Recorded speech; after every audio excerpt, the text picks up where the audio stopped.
Selain tadi sol sepatu, sepatu jenis apa aja yang pernah disol, Kang? Namanya pokoknya mas kalau saya gitu kan, namanya semua sepatu, yang penting asal sepatu kuda aja. Tapi kalau sepatu Cinderella boleh nggak? Ya ada namanya sepatu lah. Kan udah hilang, sepatu Cinderella yang satu udah hilang, Kang. Bisa sepatu yang dibikin, cuma asal sepatu kuda. Sepatu kuda ya? Iya, nggak bisa saya.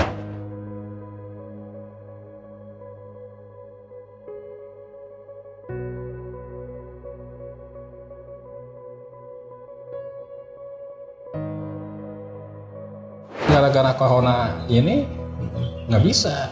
Nggak bisa ya, agak susah ya. Kita bisa masuk ke kampung, cuman warga gitu kan. Oke.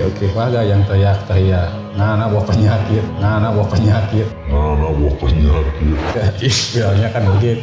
Saya Bos Cendol di Ceplas Ceplos Bos Cendol. Bos Cendol masih dengan Bos Cendol di sini di Ceplas Ceplos Bos Cendol. Bos Cendol Ceplos Bos Cendol. Bos Cendol Ceplas Ceplos Bos Cendol.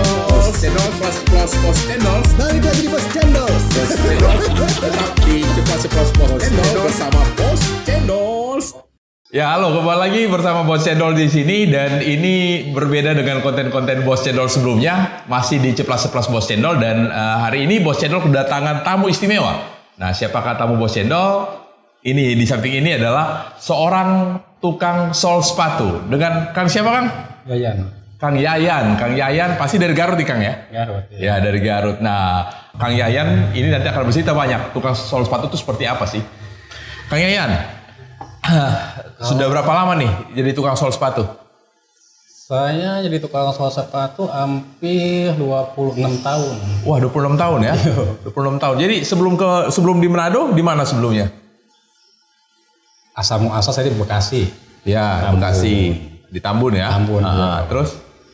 Pindah ke Kalimantan. Oh, Kalimantan sempat juga ya? Kalimantan.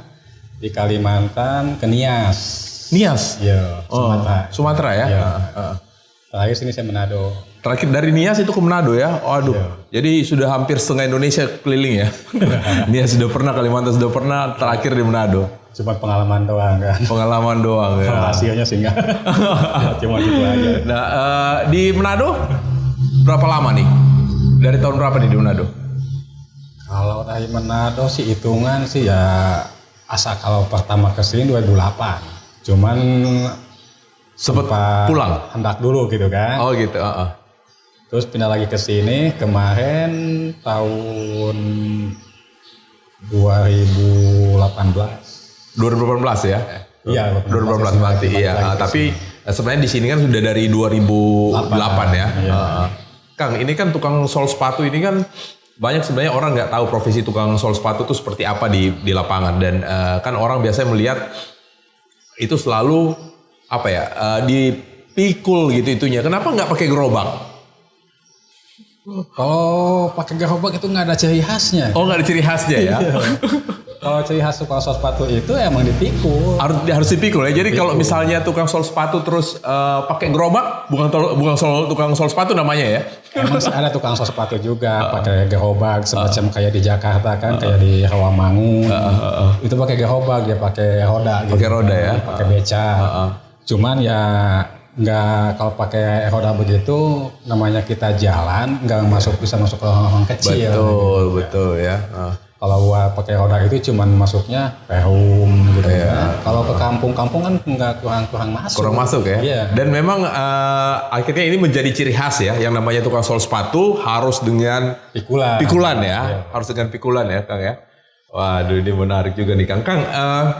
Dan yang unik ini kan tukang sol sepatu itu kan jalan kaki nih, Kang ya. Iya.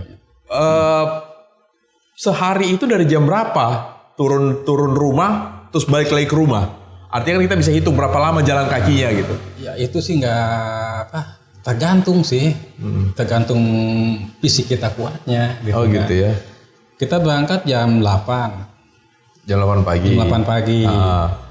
Itu kadang-kadang kita kalau badan sudah lelah, jam 2, jam 3 sudah pulang. Cuman kalau badan kita lagi bagus, kita nyampe jam 5. Jam 5 sore ya? Jam 5 sore. Jam 5 sore baru pulang ke rumah ya? Dalam sehari itu bisa dapat Berapa Kang? Waduh, kalau penghasilan sih nggak menentu. Kalau penghasilan nggak menentu ya, artinya Nggak menentu kalau penghasilan. paling banyak dalam satu hari itu bisa dapat berapa? Pernah nggak paling banyak tuh dapat berapa? Ya paling banyak sih namanya kerja ginian gitu kan, nggak selalu ada gitu kan. Iya. Kita ngambilnya pas hari-hari aja gitu kan. Hari-harinya aja itu ya timbang penghasilan 150, 200 dapat gitu. 150 sampai 200 ribu ya? Ya. Terus Itu ya istilahnya itu sudah maksain gitu kan. maksain. Dari jam 8 sampai jam 5 gitu kan. Itu untuk harga satu sepatu yang di Sol itu beda-beda ya harganya ya? Tergantung orang gitu kan. Kadang ada orang yang baik hati gitu kan, terus ada orang yang rewel gitu kan. Iya. Emang kita kalau pas nemu orang baik hatinya itu, kalau kadang kita nawarin 25 gitu kan, nggak nawar. Dia nggak nawar ya? Ada yang nawar juga ya? Kalau ada yang juga nawar juga gitu kan, kadang-kadang ada kita nawarin 25, kadang-kadang ada yang nawar 10.000. Waduh, 10.000 ya? Raja Tiga dong ya? Cuma ya kita nggak bisa apa-apa sih, namanya kita jualan. Iya ya, kalau misalnya yang nawar, kalau Itu misalnya juga cocok. Ditawar segitu juga sudah alhamdulillah kan, sudah ada yang nawar gitu. Iya. Namanya usaha gitu kan, nggak selalu pas nemu orang baik gitu kan. Iya. Di sini di Manado dengan keluarga atau Enggak, sama teman-teman. sama teman-teman? Iya. Berapa orang nih di satu rumah tuh? Itu saya satu rumah kalau dihitungin semuanya ya sekitar adalah 40-an lebih. 40 lebih ya? 40 lebih itu tukang sol sepatu semua ya? Ya. Atau ada yang berprofesi lain? 10 orang itu pemas jin. Apa? Pemas jin. Apa itu? Oh, Pakaian itu kan. jeans ya? Iya. Jeans ya? Pemas jin. Permak jeans. Iya. Cuman ya tadinya juga sebelum permak dia ngesol dulu. Oh, ngesol kan. dulu. Iya, dikarenakan punya keahlian yang lain, tukang sol sini so banyak. Sudah dia ganti profesi. Profesi gitu, jadi tukang permak Tukang jeans permak ya? jeans. Tukang permak jeans ya. Kang, ini kan gini, hampir bos cendol ketemuin di jalan ya. Tukang sol sepatu itu biasanya memang dari Garut gitu kan? Dari Garut. Gitu. Iya. Emang dari Garut ya paling banyak ya? Garut. Sama tukang cukur juga itu dari Garut juga. Dari gitu. Garut. Dan kebanyakan teman-teman dari saudara-saudara kita yang di Garut ini mau gitu berpindah dari kota satu ke kota lainnya untuk mencari nafkah. Memang karakternya begitu ya, karakter pekerja ya, Kang. Iya. Jadi disebutnya kalau kita merantau, jadi sama teman-teman itu yang istilahnya yang seideologi lah. Oh gitu, satu ideologi ya. Iya. Satu semangat untuk berusaha gitu ya. Cuman kalau ibaratnya mah kadang-kadang ada juga yang malas gitu kan di rumah. Kadang kita keliling, teman enggak gitu kan. Oh gitu. Itu kadang-kadang ya bikin bikin repot kita, bikin repot temen juga gitu kan. Ibaratnya mah kita makan, kalau dia enggak makan yang Kasihan juga yang malas, ya. Itu kadang-kadang ya kita suka pilih-pilih teman juga gitu kan. Kalau misalnya dengan merantau dengan teman yang malas terus tiba-tiba udah sampai di tempat perantauan dia nggak bekerja, kita bekerja, ya jadi serba salah juga ya Kang ya. Itu kan yang yang bikin repot teman yang begitu kan. Soalnya pernah kita yang ngalamin begini gitu kan. Kita sama teman-teman kan berangkat pagi, pulang sore. Berangkat pagi, pulang sore. Itu kalau ada teman seorang kan, dia sehariannya tidur aja kan. Giliran makan, bengong kan. Kadang-kadang mungkin pinjem gitu kan. Sehari kita kasih pinjem. Iya. Nggak 2 hari, ya udahlah, nggak usah pinjem, udah makan aja, yang penting makan aja kamu. Iya. Cuman lain besok kamu mencari. Iya, cari duit lah, kerja ya. Diam di rumah. Terus kata teman kita, udah jangan dikasih nantinya kebiasaan ya. Tapi kan nggak bisa begitu. Iya. Namanya sama temen kan. Seminggu kita kasih, kalau lebih dari seminggu udah keterlaluan juga ya. Kalau kita kamu mau mendingan di sini apa mau pulang? Iya. Mau pulang aja. Ya kita patungan sama teman-teman. Patungan sama teman-teman, beliin tiket buat dia bisa dia pulang ya. pulang, gitu. Iya ya, jangan juga menjadi beban sesama itu, perantau iya. ya di sini. Kang, terus ini apa keluarga sekarang di mana? Keluarga di kampung. Oh, keluarga di kampung ya? Di Garut, iya. Di Garut ya? Iya. Istri udah di sana juga. Anak berapa sekarang, Kang? Anak sudah 2 saya. Istri berapa? Ya 1. Oh, enggak. Kirain anak 2, istrinya 2 juga. Aduh. Oke, masih tetap di Bos Cendol, di Ceplas-Ceplos Bos Cendol. Balik lagi di Bos Cendol. Bos Cendol tetap di Ceplas-Ceplos Bos Cendol bersama Bos Cendol.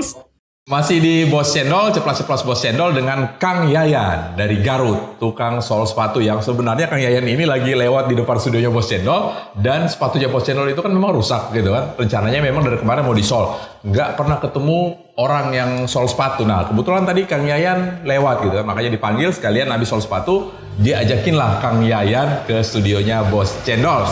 Nah, Kang, ini kan ada beberapa pertanyaan nih. Netizen ya bertanya tentang tukang sol sepatu. Nah, mungkin Kang Yayan bisa menjawab gitu kan. Nah, ada pertanyaan yang sering nih Kang ya. Kenapa tukang sol sepatu itu nggak lewat pas kita lagi butuh gitu, tapi pas lagi nggak butuh malah lewat? Coba jawab. Itu sih emang rata-rata begitu. Rata-rata begitu ya? Iya, kebanyakan orang pada bilangnya begitu. Pas konsumen butuh, kita nggak lewat. Tapi kalau giliran kita lewat, konsumen nggak ada, gitu kan, nggak butuh. Emang itu nggak di mana-mana, emang begitu namanya.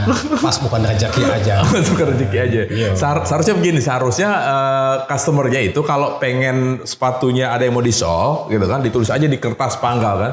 Lagi butuh tukang sol sepatu gitu kan, ditempelin di depan pagar misalnya kan. Jadi biar tukang sol lewat itu tahu, oh ini rumah ini lagi pengen sol sepatu gitu. Karena kebanyakan komplainnya itu seperti itu, aduh pas lagi butuh nggak ada. Pas lagi nggak butuh, nongol. Gitu. Kang, ini lagi ada pertanyaan nih Kang. Ada lumayan baik nih pertanyaannya. Ini kan tukang sol sepatu kan identik tadi selain dengan yang dipikul itu kan. Iya. Kas yang dipikul, ini selalu identik juga dengan vokal nih. Ya kalau misalnya apa teriakan kalau lagi jalan tuh kan. Oh, iya. Nah, bisa dipraktekin nggak? Gimana Kang? Ya istilahnya sih kalau yang teriak itu nggak jadi nggak selalu tukang sol teriak sol sepatu gitu. Bahkan kita sih orangnya nggak pernah teriak kayak orang sol sepatu nggak pernah. Kalau saya paling satu lorong itu pertama masuk saya bilang sol sepatu sama nanti di ujung. Oh, sampai di ujung. Nah, coba bisa dicontohin nggak Kang? Gimana Kang kalau misalnya soalnya ini ada beberapa pertanyaan juga yang katanya sering dengar tukang sol sepatu ini teriakannya sama gitu. Enggak, kalau beda-beda sih. Oh, beda-beda ya? Beda-beda. Jadi setiap daerah itu beda. Kalau di daerah Jakarta bilangnya bukan sol sepatu. Apa Kang? Sol paku. Sol paku ya? Pakuk gitu kan. Oh, sol paku. Bisa dicontohin nggak? Bisa contohin nggak? Kalau di Jakarta bilangnya begini, sol paku gitu kan. Agak keras Kang, biar teman-teman juga tahu. Gimana? Sol sepaku. Oh gitu. Nah itu terus ciri khas dari Jakarta. Jakarta ya. Gitu kan. Cuman itu rata-ratanya kalau sol sepatu itu sudah masuk ke daerah seberang. Oke. Seberang Manado, Nias gitu kan. Kalimantan lain lagi bahas isinya. Oh, Kalimantan lain ya. Kalau Kalimantan gimana Kang? Kalau Kalimantan bilangnya jahit terumpah gitu kan. Jahit terumpah ya. Iya. Nah kalau teriakannya gimana? Ya begitu. Jahit terumpah gitu. Iya, kalau di Kalimantan, Iya. di Pontianak. Ini kalau di sini soalnya kalau di Manado ini dibilangnya sol sepatu itu soalnya orangnya di Manado ini so pada keluar daerah lah gitu. Oh gitu, jadi tahu lah. Ada yang di Jakarta, ada yang di Bandung gitu. Jadi bilang sol sepatu pasti sudah tahu tukang sol gitu. Tukang sol, ya. Itu beda-beda kalau di Jakarta sol paku, ada jahit tarumpah, Tarumpah gitu, ya. Kayak di Batam, kalau jahit tarumpah Batam, Kalimantan. Oh oke. Bisa ini nggak Kang? Dari tadi kan juga penasaran Kang. Coba diperagakan gitu Kang. Kalau misalnya Akang lagi lewat, misalnya di jalan depan ini tadi, kayak gimana Kang? Coba teriak dulu Bang. Yang kenceng Kang? Yang kenceng nggak apa-apa. Yang di sini, yang di Manado, Yang di Manado. Oh, coba Kang. Sol Patu gitu kan. Lagi sekali lagi Kang, agak kencang. Sol Patu gitu kan. Jadi masyarakat udah tahu ya. Pasti udah tahu ya kalau di Manado ya. Pasti bakal tahu dia. Oke. Itu ciri khas ciri khas dari tukang sol di Manado. Di Manado ya. Oke. Ini juga ada di pertanyaan nih. Ini kan tukang sol sepatu ini kan pasti punya insting nih ya. Punya insting artinya tahu nih customernya itu lagi butuh atau enggak gitu kan. Misalnya orang lagi nongkrong gitu kan. Untuk memastikan customer ini butuh, biasanya caranya kayak gimana? Mondar-mandir apa gimana gitu? Oh enggak ya? Enggak. Jadi begini, kita kalau kita lewat, itu dalam arti pasti, wah di lorong ini pasti ada yang nyuruh gitu kan. Kita lewat gitu kan. Itu benar, suka ada gitu kan. Nggak tahu satu par gitu kan, pasti ada gitu kan. Cuman kalau lagi pas istimnya jelek, istimnya jelek enggak. Jangankan satu lorong, 10 lorong nggak ada yang nyuruh. Nggak ada yang nyuruh ya. Iya. Waduh. Satu lorong nggak ada yang nyuruh. Bang, apa Kang ini juga nih? Tahu nggak sih kenapa kemudian disebut dengan sol sepatu? Sol, kenapa harus sol gitu? Itu soalnya disebutnya dibilang sol sepatu itu sudah, kalau kata orang Sunda itu sudah keramat gitu. Sudah keramat ya, harus sol ya. Jadi dari zaman nenek moyang kita bilangnya udah begitu. Sol ya. Iya. Karena memang karena memang ada yang bilang kenapa namanya sol ya, bukan apa gitu namanya gitu. Ada yang bilang juga kan harus bilang jahit sepatu. Iya, jahit sepatu misalnya. Ada juga yang begitu gitu kan. Cuman itu identiknya sudah biasa dibilang sol sepatu. Dari zaman dulu ya, dan itu nggak boleh dilanggar Kang ya. Jadi kalau misalnya memang nenek moyang kita gitu kan. Nanti kualat loh kalau diganti. Soalnya pekerjaan sol begini itu gimana ya disebutnya, itu sudah turun menurun gitu kan. Dari zaman kakek saya ngesol sepatu, bapak saya ngesol sepatu, terus saya sol sepatu juga sepatu. ya. Tapi ya janganlah buat anak saya. Iya, udahlah stop ya. Enggak ya. Tapi kalau misalnya memang gini Kang, misalnya kemudian kedepannya anak-anaknya itu tetap ingin berusaha sebagai tukang sol sepatu, tapi kemudian tidak lagi melakukan aktivitas seperti bapaknya, misalnya punya counter khusus untuk sol sepatu. Jadi nanti karena memang udah punya nama, customer yang akan datang bawa sepatunya ke situ, karena selama ini kan belum ada seperti itu Kang. Oh sebanyak. Udah banyak ya, yang ada tempatnya, yang misalnya outlet kayak gitu, outlet ya. Bahkan saya pernah tadinya orang Sumatera, tadinya tambal ban gitu kan. Kita berkenalan sama itu lagi di Nias. Iya. Berteman gitu kan. Iya. Terus ketemu lagi di Jakarta. Iya. Sama kita. Terus dia nanyain mau belajar ngesol kata dia. Kata kita boleh mau belajar, cuman punya modal enggak? Oke. Kok ngesol pakai modal katanya. Jangan lihat kerjaan ngesolnya kata saya. Ini pekerjaan ngesol begini kalau dibikin mau istilahnya pekerjaan elit, bisa jadi pekerjaan elit juga. Iya. Mau contohnya gimana kata dia kan. Udah gini aja, kamu belajar seminggu dah sama kita. Belajar buat jahit doang gitu kan. Kalau sudah bisa jahit, terus gampang kesananya. Tinggal bikin rapi aja gitu. Iya. Terus kata dia ya boleh lah. Dia sudah bisa jahit, nanyain berapa modalnya. Ya modalnya sekitar 25 lah kata kita kan. Buat apa kata teman kita kan. Iya. Kesatu buat nyewa kios, keduanya ya buat belanja sepatu. Ya. Jadi kalau sudah pakai kios begitu, nggak ngalahin ngesol aja. Betul. Gitu kan. Sambil jualan sepatu. Mau sepatu yang bekas, mau sepatu yang baru, cuman harus itu di kios wajib pegang sepatu. Iya, gitu, betul juga Kang. Di Jakarta sekarang sudah banyak semua. Ya. Itu sekarang teman saya juga tadinya cuman satu kiosnya. Sekarang sudah 4.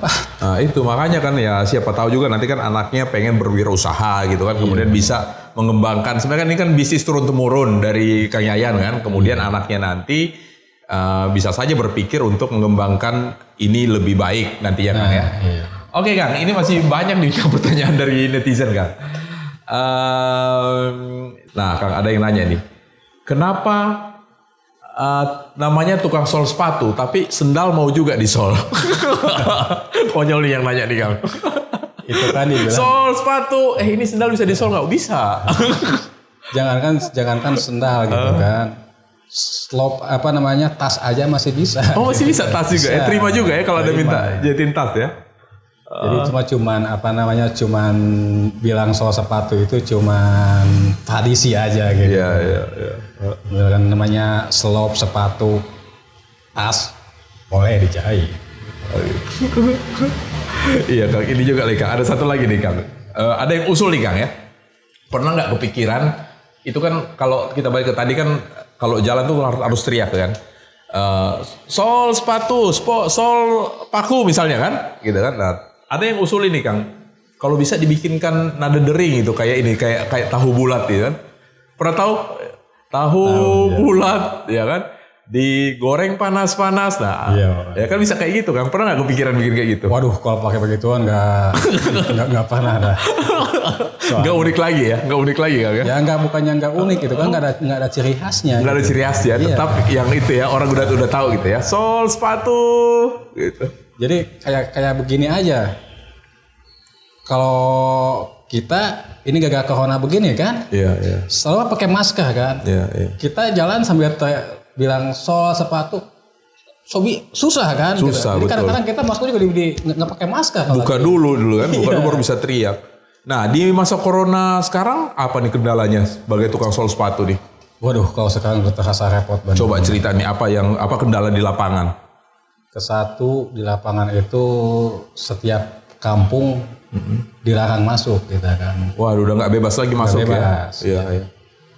Keduanya kita berjalan harus punya surat dari Kelurahan ya? kelurahan, surat kesehatan gitu kan. Jadi Portal semakin banyak ya? waduh, setiap kampung sekarang di portal. Jadi buat kita orang namanya kita setiap hari masuknya ke kampung, ke gunung. Kalau kayak di gunungnya ditutup, udah nggak bisa ini ya, paling satu kadang 2 tempat wilayah sini aja gitu. Kadang ada Likupang, daerah Batu, Oh sampai sana juga ya? PF ke sana, nyampe kita. Cuma sekarang gara-gara corona ini nggak bisa. Nggak bisa ya, agak susah ya. Kita bisa masuk ke kampung, cuman warga gitu kan. Oke. Warga yang teriak-teriak, anak bawa penyakit kan. Bilangnya kan begitu. Jadi ya kita serba salah juga sih Betul. corona ini. Ini dampak corona ini benar-benar hancur semua. Nah Kang, ini ada lagi nih pertanyaan nih sambil kita lanjut. Tinggal 2 pertanyaan lagi dan kayaknya pertanyaannya agak konyol nih kan. Selain tadi sol sepatu jenis apa aja yang pernah disol Kang? Namanya pokoknya mas kalau saya gitu kan. Namanya semua sepatu, yang paling asal sepatu kuda aja. Atau dengan sepatu kuda ya? Iya. Tapi kalau sepatu Cinderella boleh nggak? Ya ada namanya sepatu lah. Kan udah hilang, sepatu Cinderella yang satu udah hilang Kang. Bisa sepatu yang dibikin, cuma asal sepatu kuda. Sepatu kuda ya? Iya, nggak bisa saya. Oke teman-teman, ingat ya, satu catatan dari Kang Yayang, sepatu apa aja bisa disol, kecuali satu, sepatu kuda. Itu sama sekali nggak bisa disol. Oke Kang Yayan, terima kasih ya udah bersedia mampir di studionya Bos Cendol. Ada satu yang mungkin ingin Bos Cendol bagikan ke teman-teman. Pada tukang sol sepatu, kita dapat belajar bahwa sesuatu itu yang sudah rusak atau terkoyak masih bisa diperbaiki lagi. Belum tentu harus cari yang baru lagi. Iya. Betul? Mudah-mudahan kalimat sederhana ini bisa bermanfaat buat teman-teman di rumah. Sampai ketemu lagi di konten-konten lainnya. Saya Bos Cendol di Ceplas Ceplos Bos Cendol. Cendol masih dengan Bos Cendol di sini di Ceplas Ceplos Bos Cendol. Cendol Ceplos Bos Cendol. Cendol Ceplas Ceplos Bos Cendol. Cendol Ceplas Ceplos Bos Cendol. Balik lagi di Bos Cendol. Cendol tetap di Ceplas Ceplos